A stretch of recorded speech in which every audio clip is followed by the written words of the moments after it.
They kept on searching, climbing up the pancaked sides of what were once homes packed full of families.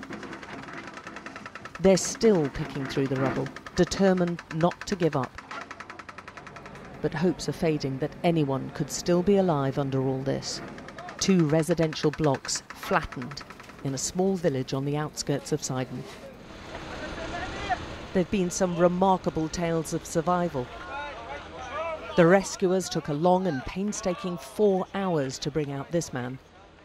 They've located many of those trapped by their shouts for help despite being buried. This young man, his face bloodied, live streamed his cries for help. "My brother and I are trapped," he's saying. "Please help. I don't know where my mother and father are." He gave an exact location. He and his brother somehow survived. His parents didn't, along with more than 40 others, in the single most deadly Israeli attack so far. That sound is the first apartment block coming down after residents say they heard 3 Israeli airstrikes. You're about to see the adjacent second block collapse. Both were filled with families who'd already fled the bombings further south. The Israeli forces say their attacks are aimed at dismantling Hezbollah's military infrastructure, weaponry and strike capabilities. It's viewed very differently by Lebanese people on the ground.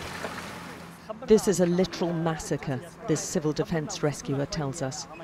He spent all night pulling people out, including the young man in the video. "I've never seen anything like it," he goes on. "This is a war crime." For the first time this year, the Israeli forces hit central Beirut rather than its southern suburbs.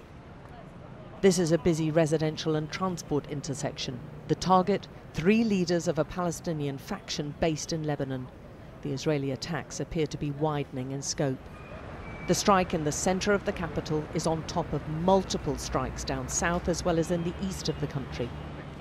Among those killed, the IDF said, was Lebanon's Hamas leader, also an employee of the UN refugee agency UNRWA. The Israeli forces are massing on Lebanon's southern border, with their leaders continuously hinting about a ground incursion into Lebanon.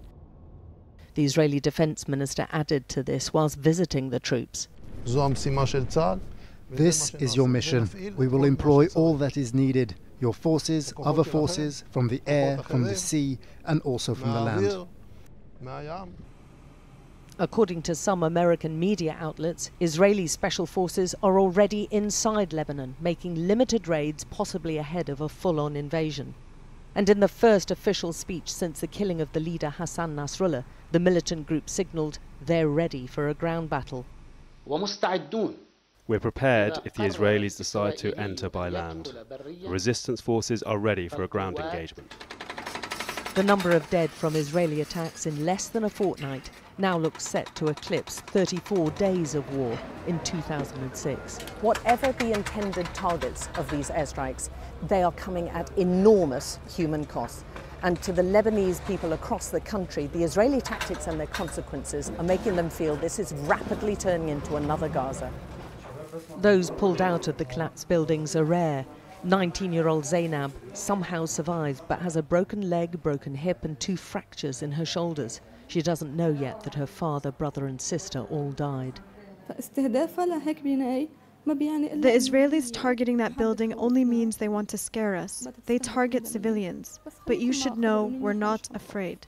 They can't scare us. And even if they try to kill us and maim us, we'll keep fighting. The medical staff are frightened too, most afraid to be identified. We've seen what the Israelis do in Gaza, and now it's our turn. They're not seeing any difference between civilians, medics, or fighters. They're criminals. Hezbollah said it's responding to these strikes with what it called minimum effort, and it's ready for a long battle, whilst Western countries who are unable to broker an end to this are drawing mounting criticism. We don't want anyone to get in our war, but all what we want is to stop supplying Israeli arms and Israeli defense forces. And as you see, this is the result.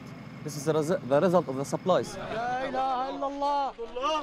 Multiple entire families are being killed, 7 members in this one family alone. There's an overwhelming grief in Lebanon right now, as well as a growing humanitarian crisis and the fear that this is going to get even worse. Alex Crawford, Sky News, in Sidon, in southern Lebanon.